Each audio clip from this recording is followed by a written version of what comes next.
Yul Brynner seemed untouchable in Hollywood until one co-star pushed him over the edge. During The Magnificent Seven, this rebel would shake his shotgun shells during Brynner's important lines. He'd twist in his saddle to steal attention. Brynner demanded more close-ups and screen time. The director grew tired of the constant arguments. Their bitter rivalry nearly destroyed the film. When Brynner finally confronted him, grabbing him in front of everyone, the set went silent. Today, we're gonna deep dive into Hollywood's most notorious feud. Yul Brynner didn't just act on screen, he acted in real life, too. He built a version of himself so mysterious that no one really knew where he came from. One day, he'd say he was born on Sakhalin Island. Another time, he claimed he was born under the stars among Roma tribes. Sometimes, he called himself Taiji Khan, with a mix of Swiss and Japanese blood. His stories changed constantly,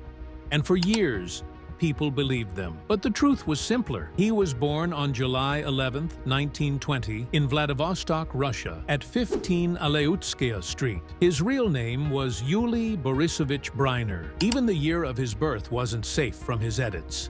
He told reporters he was born in 1915. Others heard 1922. It wasn't until his son Rock Brynner wrote a biography in 1989 that the truth finally came out. By then, the myths had done their work. Brynner had already made himself larger than life. The exotic roots he liked to claim were part real, part fiction. His father, Boris Brynner, was of Swiss, German, and Russian background, a mining engineer and inventor. His grandfather, Jules Brynner, had come from Switzerland in the 1870s and built a successful business in Vladivostok. His mother, Marusia, was Russian and trained in music and acting. There may have been some Buryat ancestry in the family, but there was no proof of Mongolian or Romani heritage like he often claimed.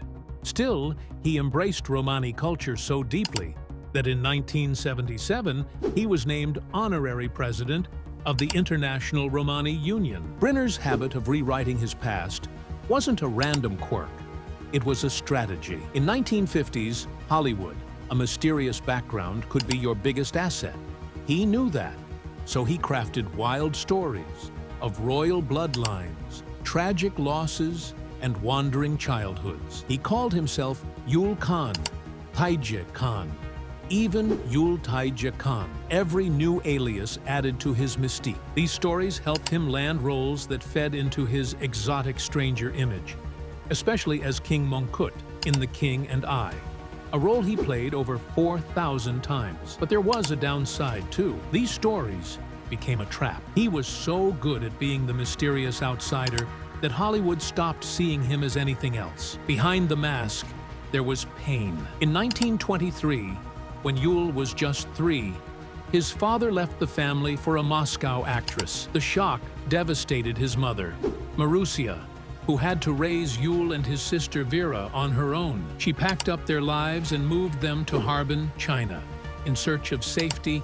and a new beginning. Yul's first real memories formed there, in a city full of refugees, cultures, and constant change. In Harbin, they joined a YMCA school that exposed Yul to a mix of Russian, Chinese, and Western ideas. The young boy, already fluent in Russian, began picking up Chinese and bits of English and French. And then something magical happened. He discovered theater, not through Western plays, but through Chinese opera. He became fascinated with Mai Long Thang, a male performer famous for playing female roles. The bright costumes, the delicate gestures, the full transformation on stage. It was spellbinding. It taught Yul that performance could erase boundaries, even gender. But Harbin didn't stay peaceful. In the early 1930s, Japan's grip on the region tightened. War was looming. In 1934, Marusia once again made a bold choice. She took her children and fled to Paris. It was a risky move. They had little money, no secure future, but it gave Yul something he hadn't had before: access to the heart of European art. In Paris, Yul enrolled at Lycée Montcel. He picked up French quickly and became fluent in 4 languages. But classrooms bored him.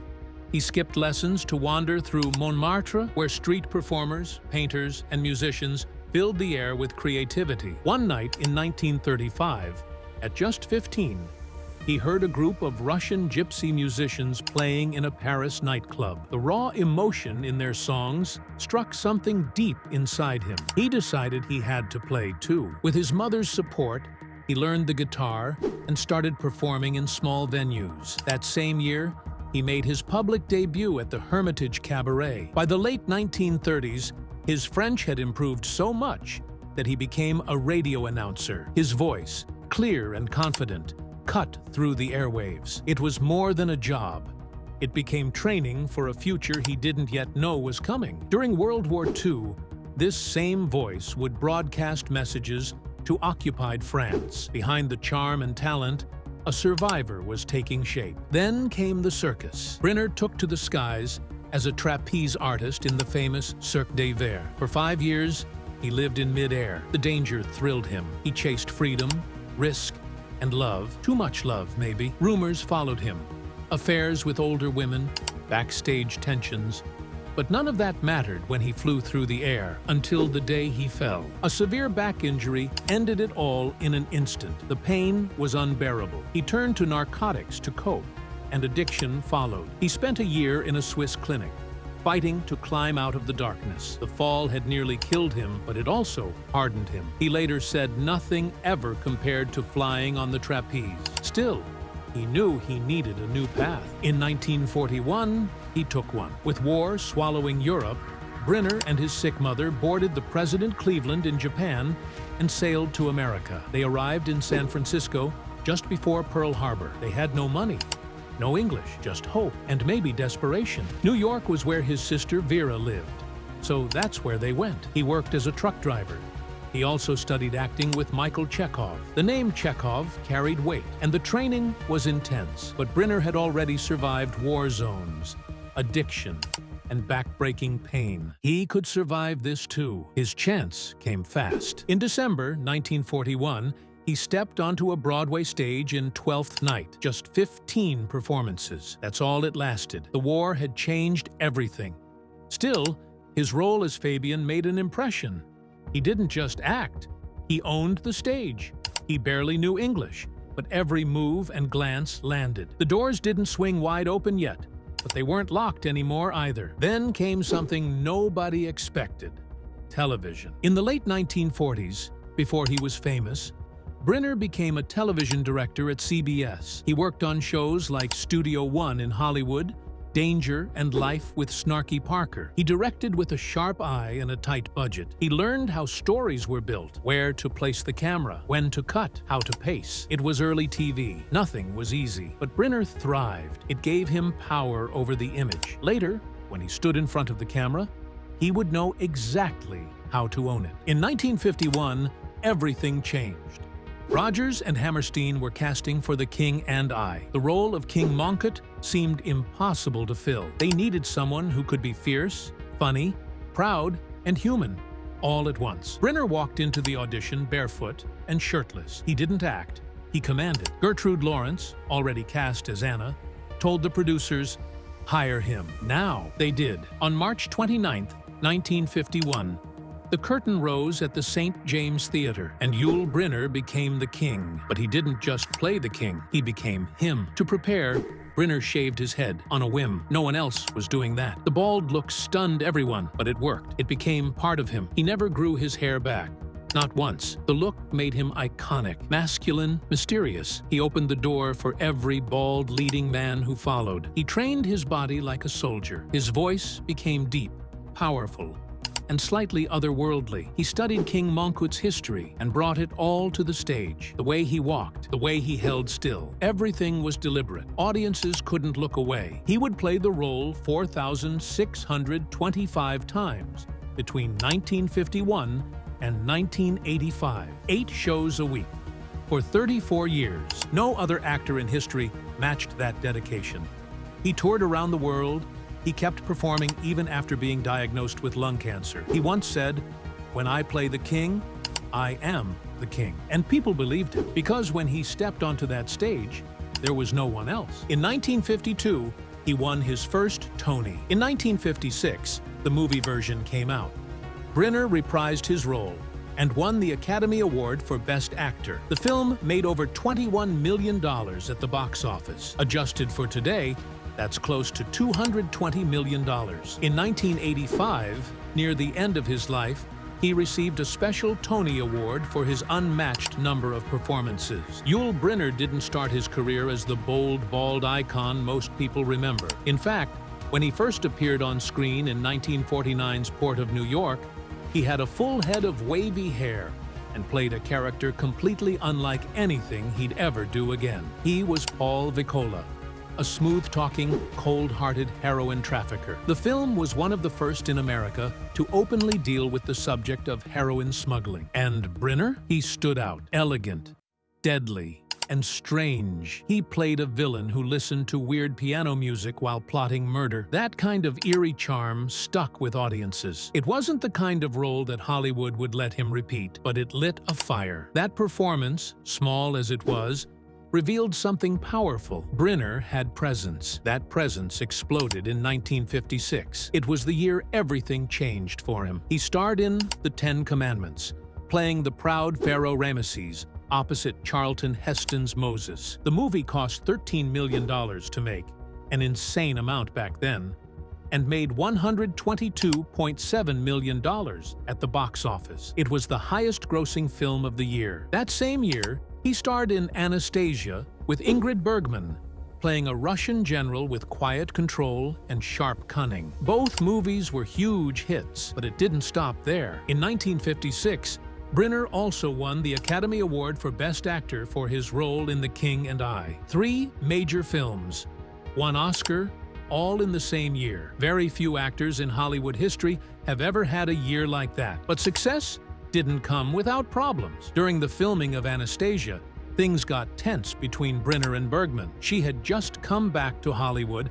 after being blacklisted for a scandal, and emotions were high. At one point, Brynner reportedly called her a big horse. It wasn't a joke. People on set were shocked. The comment reflected a power struggle between 2 stars used to being the center of attention. And yet, despite the tension, or maybe because of it, their scenes together sizzled. The characters they played were trapped in a dance of manipulation and mystery, and that energy spilled over from real life. Their chemistry was electric, but off-screen, their relationship stayed icy. Then, in 1960, Brynner took a turn towards something completely different. He became Chris Adams in The Magnificent Seven. Dressed in black, calm and controlled, he led a team of gunslingers to defend a poor village. It wasn't just a Western.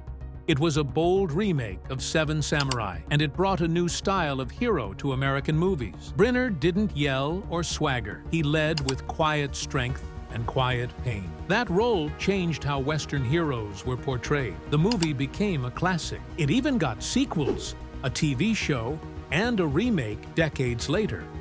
In 2013, it was officially recognized by the Library of Congress for its cultural value. Brynner's performance helped make that happen. With that one role, he carved out a new kind of myth, one that stood alongside his king and pharaoh. The set of The Magnificent Seven in 1960 looked like a Western masterpiece on the surface, but behind the camera, things were messy. The trouble started with 2 powerful names, Yul Brynner and Steve McQueen. Brynner was already a star, known for The King and I, and played the lead, Chris Adams. McQueen was still rising, but he had that cool, rough edge people loved. At first, it seemed like they'd work well together, but McQueen wasn't happy with his small role, only 7 lines.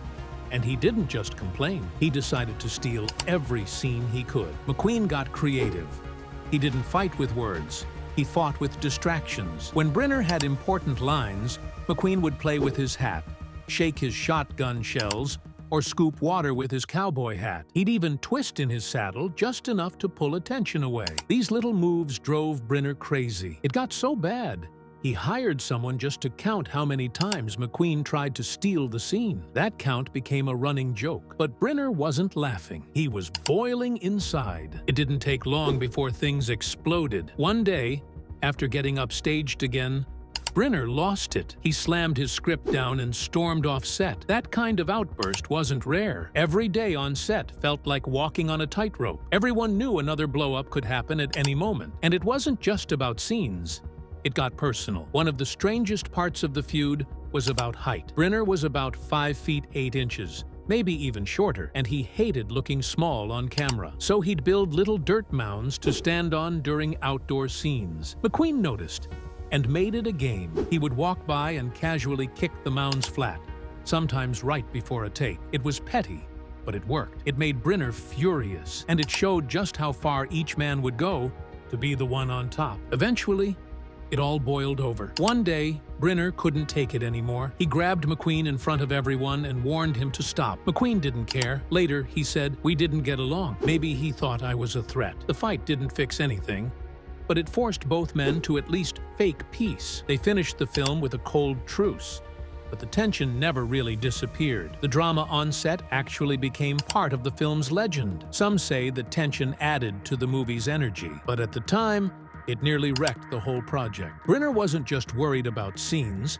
He wanted control of the whole film. He pushed for more lines, more close-ups, and more screen time. Even the director, John Sturges, got tired of it. Brynner would argue about the script constantly, trying to grab every powerful moment for himself. He even kept track of how many lines he had compared to the others, and he'd push for changes until he felt like the center of attention. It slowed production and annoyed the rest of the cast, who felt pushed aside. He also didn't trust the camera crew to film him right. He would tell them how to light the scene, where to place the camera, and even how to block out other actors. He wanted every angle to favor him: taller, stronger, more central. He stood on boxes or mounds to look bigger than guys like James Coburn, who was 6 feet 2 inches. It got so extreme that people started joking about it, but they were also annoyed. It felt like the film was becoming all about Brynner and nobody else. James Coburn especially had enough. He was calm, professional, and didn't like drama, but he couldn't stand Brynner's behavior. During one group scene,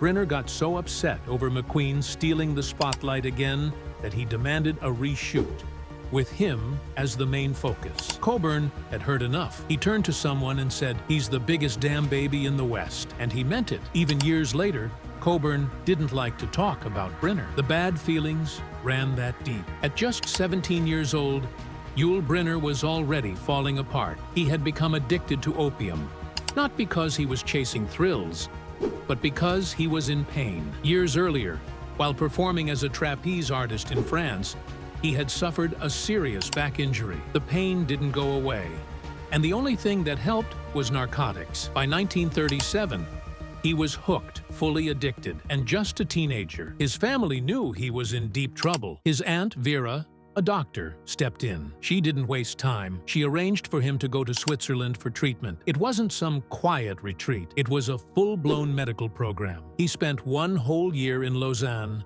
under constant supervision. He even went through hypnotherapy. The treatment was expensive, but Vera paid for it. She believed he could recover, and she was right. After that year, Yul never touched drugs again. He had won one of the hardest battles of his life, but another one was already beginning. After quitting opium, he picked up cigarettes. It started small, but soon it became just as powerful a habit. He smoked constantly. On movie sets, backstage, at home, he was never without a cigarette. This addiction didn't ruin his career like opium might have, but it ruined something else: his health. Years later, his lungs began to fail. The man who once beat one of the deadliest drugs couldn't beat the one sold at every street corner. In the early 1980s, he was diagnosed with inoperable lung cancer. Still, he kept working. He didn't stop until the very end. On October 10th, 1985, he died at the age of 65. But before he passed, he recorded a powerful message. It aired after his death. He looked into the camera and said, "Now that I'm gone, I tell you, don't smoke. Whatever you do, just don't smoke." His pain didn't start with drugs. It started much earlier, when he was just 3 years old. In 1923, his father left, gone without warning. He had chosen another woman and never came back. Yul's mother was left alone to raise him and his sister. They moved from place to place, starting in Harbin, China, and drifting across countries trying to find safety and a new life. That early loss never left him. Even when he was famous, that scar stayed open. Friends noticed. There were moments when his mask slipped. Tears, long silences, deep sadness. He worked hard, earned fame, but still carried that pain. He barely spoke about his childhood. When asked, he would change the story. One time he'd say he was born in Russia, the next in Mongolia. He kept people guessing, not for fun, but to hide the truth. That secrecy was his armor. He didn't want anyone to dig too deep. Even close friends knew not to ask too much. And when someone suggested therapy, he refused. He once said, "The day anyone stretches me out on a couch, I'll be either drunk or dead." Yul Brynner's love life was like one of his movies. Bold, dramatic, and full of surprises. He got married 4 times.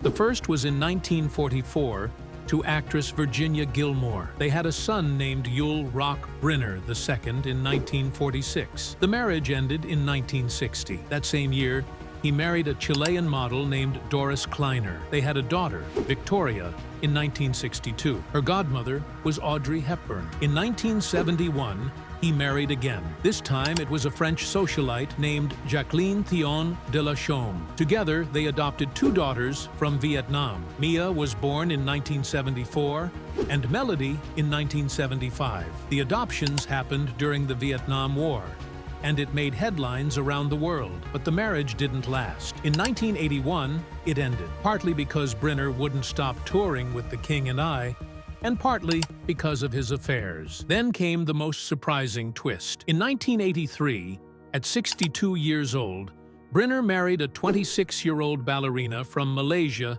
named Kathy Lee. They met during a London performance. They stayed together until he died in 1985. His love life crossed countries, cultures, and huge age gaps, and he always seemed to chase the spotlight, even in his private life. But it wasn't just his wives.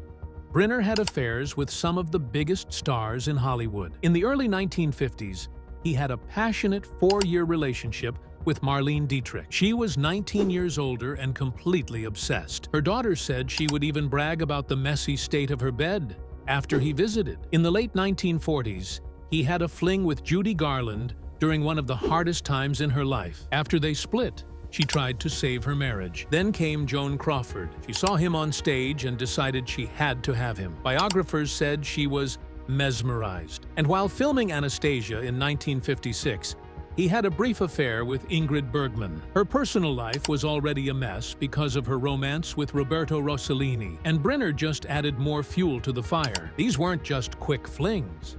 They happened during some of the worst, most public struggles in these women's lives. Somehow, Brynner was always at the center of it, mysterious and magnetic. His family was just as complicated. His first child, Rock, was born in 1946. He grew up to be a writer and a historian. In 1959, Brynner had another daughter, Lark, with an actress named Frankie Tilden. He supported Lark financially, but wasn't very involved in her life. Then came Victoria in 1962, who became a fashion consultant in Beverly Hills. Mia and Melody, the adopted girls from Vietnam, were part of the most dramatic chapter. Melody even survived a plane crash near Saigon before coming to the United States to live with Brynner. The adoptions were a mix of kindness and publicity. He cared, but he also made sure the world noticed. When Brynner died, his kids were scattered across the globe. They had different lives,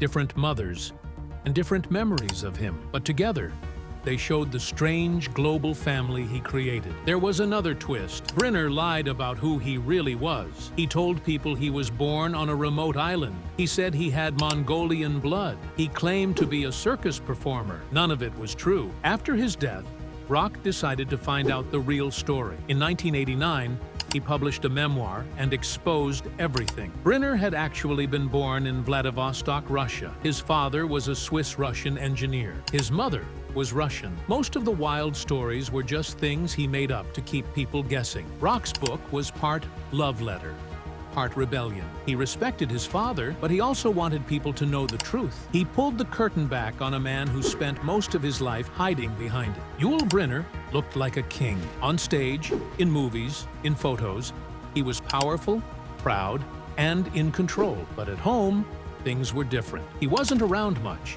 He did The King and I over 4,600 times. That kind of schedule left no time for being a full-time dad or husband. His third wife left partly because he wouldn't stop touring, and his affairs never stopped either. Still, he tried. He gave money to Lark. He gave Victoria a luxurious life. He adopted Mia and Melody, maybe to build a real home. But the truth is, his work and fame always came first. Yul Brynner had always been larger than life. But in September 1983, just hours before stepping on stage for his 4,000th performance of The King and I, his life took a painful turn. Doctors told him he had lung cancer. It was inoperable. The tumor was too close to his heart. There was nothing they could do. Brynner had been a heavy smoker since he was 12. At his worst, he smoked 5 packs a day. He finally quit in 1971, but the damage had already been done. By the 1980s, lung cancer had become the leading cause of cancer deaths in American men. It was killing more people than colon, breast, or prostate cancer combined. And now, it was killing him. But instead of hiding, Brynner did something brave. He turned his illness into a warning. Before he died, he recorded a short video that would air after his death. In the ad, his eyes locked onto the camera. His voice, deep and serious, gave a final message. Now that I'm gone, I tell you, don't smoke. Whatever you do, just don't smoke. The commercial first aired in 1986. It was only 30 seconds long, but it hit hard. Millions saw it. Many quit smoking because of it. Brynner, once known for his powerful roles, had given his most important performance in that half-minute message. His words still echo in anti-smoking campaigns around the world. On October 10, 1985, at 1 a.m., Yul Brynner died in New York Hospital Cornell Medical Center. He was 65. His wife, Kathy Lee, his 4 children, and close friends were at his side. The world lost a bold actor, a fearless man, and a voice for change. Before he passed, Brynner asked to be buried in France. It was a place close to his heart. He was laid to rest in the small cemetery of the Abbaye Royale Saint-Michel de Bois-Aubry, near Louzet, between Tours and Poitiers. The old abbey, surrounded by peace and history, became his final home.